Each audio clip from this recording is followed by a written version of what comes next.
Hi everyone, I'm Bob Abbey, Adult Services Librarian for the City of Forest Grove. Welcome to another segment in our summer-long Festival of Forgotten Authors. This week I'm changing things up a bit. I've invited my friend Deborah Kennedy, whose 2017 novel Tornado Weather was among 5 finalists for the Mystery Writers of America's 2018 Edgar Award for Best First Novel, to join me via Zoom to talk about the British writer Barbara Pym. Between 1950 and 1961, Barbara Pym published 5 novels that earned favorable reviews and attracted a small but loyal following. Between 1963 and 1977, she was unable to find a publisher for her work because her novels were felt to be out of step with contemporary tastes. In 1977, after Philip Larkin and Lord David Cecil named her one of the most neglected writers of the last 75 years in a survey conducted by the Times Literary Supplement, Barbara Pym once again came into public view, publishing 3 more novels before her death in 1980. I'm going to head over to the Zoom studio and join my guest, Deborah Kennedy, for a discussion of this week's forgotten author, Barbara Pym.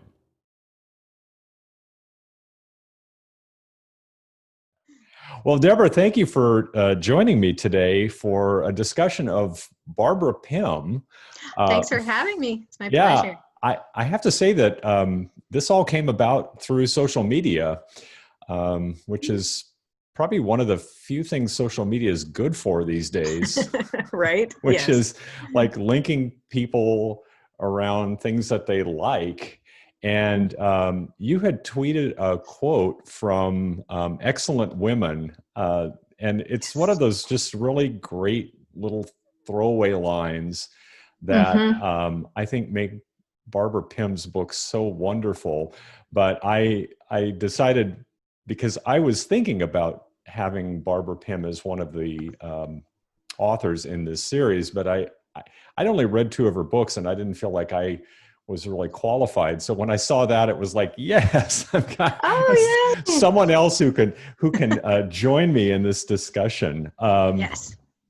So I guess a good way to start is, can you talk a little bit about how you got to know Barbara Pym? It was actually through a friend of mine. We were talking about our mutual love of Jane Austen. And my friend mentioned if I love Jane Austen, I would love Barbara Pym because she's kind of a 1950s Jane Austen was how she described her. And I was like, okay, yes, please, let's do that. And so I just started slowly working my way through.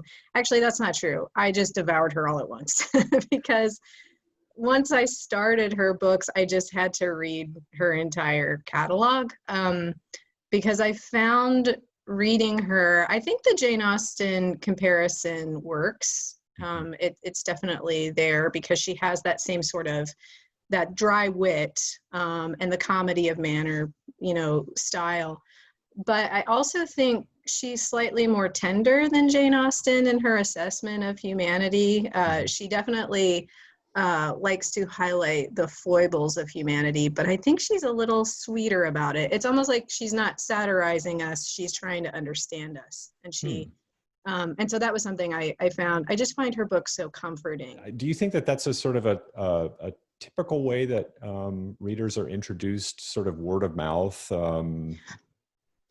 I do. I really do.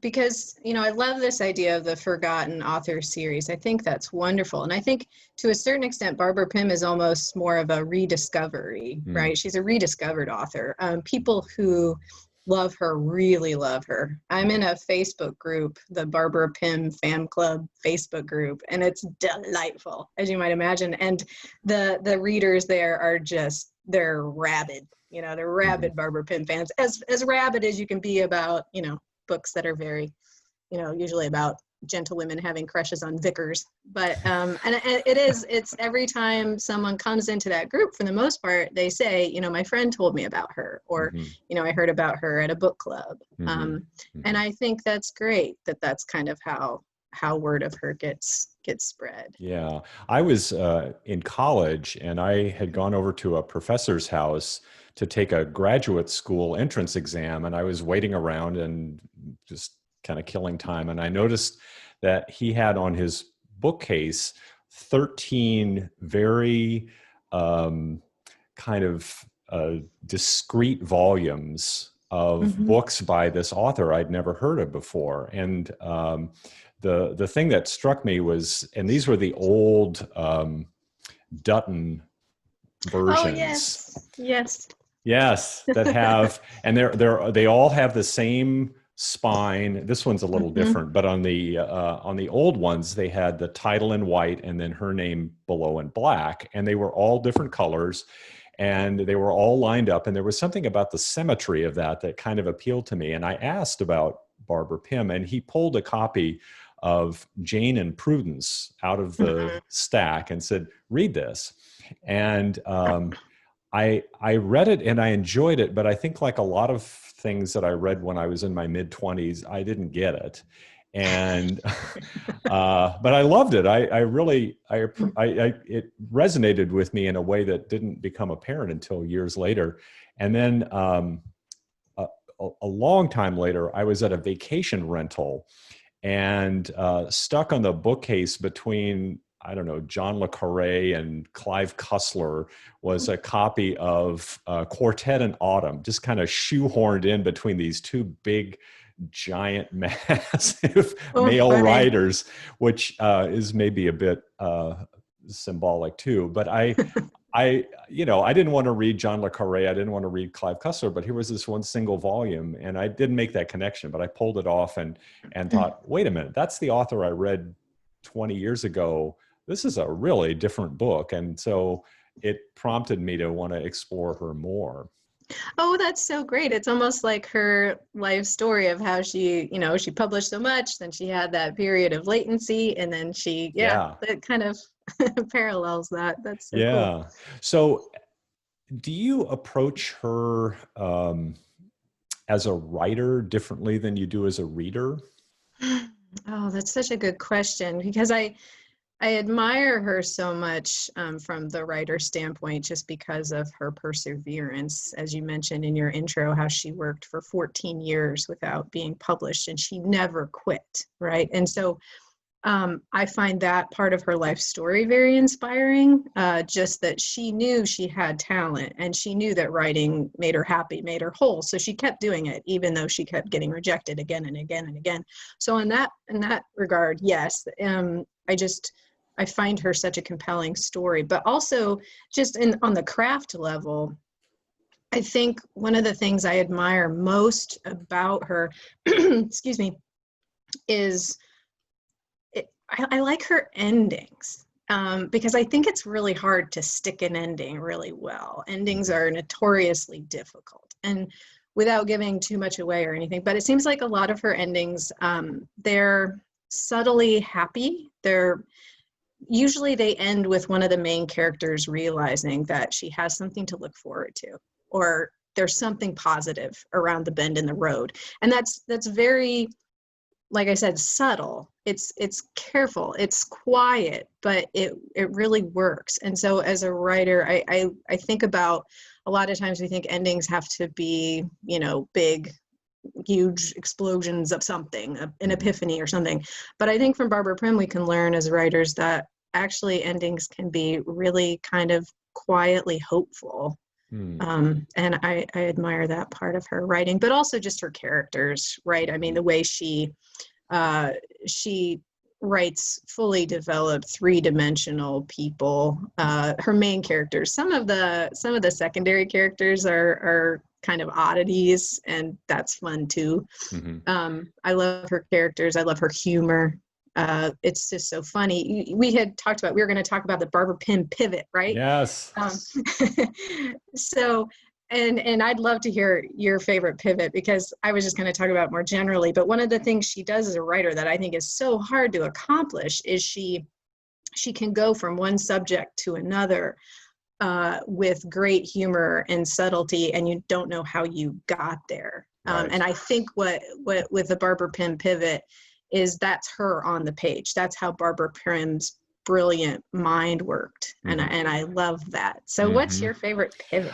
Wow. So I don't know if this is the actual like name of what this is, but it's just, to me, it kind of describes what she does.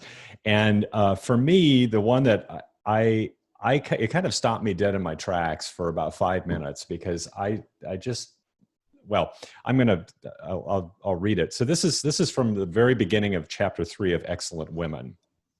And the setup here is that our main character, Mildred, is sharing a flat with a couple who just moved in, the Napiers, and she's met Mrs. Napier. They've spent a little time together, and Mildred it doesn't seem initially like she's going to get along too well with Mrs. Napier. They're just very different types, and Mr. Napier, Rocky, is in the Navy, and he's off kind of finishing his duties in Italy. But one of the kind of funny conceits of this, and it's just sort of thrown away, is the fact that they share a bathroom. And at one point, Mildred mentioned something about toilet paper. And it's just one of those kind of things that, you know, comes up in a conversation and you don't think anything about it. But at the very beginning of chapter 3, this is to me, a perfect example of the pin pivot. So it starts off, "It was several days before I saw Mrs. Napier again, although I heard her going in and out, and there seemed to be voices coming from her room every evening. I had an idea that I might ask her in to coffee sometime, but hesitated about it because I did not quite know how to convey the impression that it was not, of course, to become a regular thing." Now that in and of itself is hilarious, because we've all been there, right? Yeah. "I wanted to appear civil rather than friendly." And then the pivot. "One day, a new roll of toilet paper of a rather inferior brand appeared in the lavatory, and I also noticed that an attempt had been made to clean the bath. It was not as well done as I should have liked to see it. People do not always realize that cleaning a bath properly can be quite hard work." I love that. And when I read that, I stopped and I was like, what just happened there? And her books, what I loved about that is that she takes the time, she lingers on these moments. And that to me is one of the things, and maybe this resonates with you too, but she's not in any big hurry to get any place. She lets these stories breathe, and they take as much time as they need, in these little moments that another writer would either have left out or would have been told to have gotten rid of, because it doesn't add anything. There's no information there. Right. But it tells us so much about the character of Mildred and about their situation. And it's done in just a very leisurely fashion. It takes its own time, and then we're on to something else. But the way she does that, and that moment where she turns and completely refocuses on something seemingly minor, I think is brilliant. And her novels are just full of those marvelous moments. I love how you put that with it takes its time. You know, she took her time to tell a story. It makes me curious about how Barbara Pym might have fared in an MFA program, right? Because they'd be like, you know, I feel the kill your darlings advice that writers get so often. I mean, Barbara Pym's books are full of darlings, and I appreciate that. I love that about them. And I don't know if you were going to mention this or not, but one of my favorite books by her is actually A Very Private Eye. No. This is an autobiography in diaries and letters. And so it's a glimpse into her mind. There are letters between her and Philip Larkin, of course. But there's also, it begins with her youth at Oxford, and then her time as a wave during the war. But I think too, with the pivot that we're talking about, or how she goes from one subject to another, but at the same time lingering deliciously. I mean, that's what this is all about. She kept meticulous journals, and they weren't necessarily just diaries where she would kind of, you know, write about her day or something. It was more observations that she would make about people on the bus or in a restaurant, future ideas for stories. and just a lot of just delightful tidbits and ideas that could only come from her. And so I actually keep this on my bedside table because I usually read a little bit of it every night. I've read it through a few times, but you can just open it anywhere and find something really great. So you talked about the secondary characters, and one of the things that stands out for me about Pym is that even though these books are very much of their time, they're very much set in this post-war Britain, where there's a tremendous amount of economic austerity. The church is playing a very important role. I mean, the church is in all of her books. Yes. And that's a reflection of her life. But I never feel like these books occupy a position where we're aware of this in more than just a kind of a passing way. In other words, I think about a novel like Lucky Jim, Kingsley Amis, which was published in 1954, 1 year after Excellent Women, and that's very much a social commentary. There's a lot about kind of what's happening in England, and in Barbara Pym's books, these all seem to it's just kind of in the background. But despite that, her books seem very familiar. And part of it is that I feel like if you've spent any time watching Masterpiece Theater, or if you've watched Acorn TV for, a week, or if you've read Anthony Trollope, you've encountered all of these other characters. They just seem very familiar to us. They're a little bit dotty. They're a little bit quirky. There's always somebody who just kind of comes in and out of focus, but they have to be there. But she does that so well. I mean, again, thinking as a writer, how do her characters, those secondary characters, strike you? Well, I think she is creating the tapestry of setting almost through character, because Barbara Pym doesn't pay a whole lot of attention to setting, to landscape, to description. She throws it in there. It's in there. It's effective. It sets the tone. It gives you, a sense of place. But I think really the way she builds her world are through those secondary characters. I mean, that's the tapestry there, is how they, how in a small village these characters' lives intertwine, and how they interact, and also how like a sort of hierarchy is built, because like you said, a lot of these characters, they are familiar. You have the aging gentlewoman with the big house who invites young college students over to tea. You have the vicar, of course. You have the spinster. You have a dreamboat man, perhaps. You have an assortment of ladies and gentlemen, and doing a jumble sale. And I think that I don't know exactly how to explain how she does it so effectively. It's easy to miss the mechanizations of her writing because they're so seamless.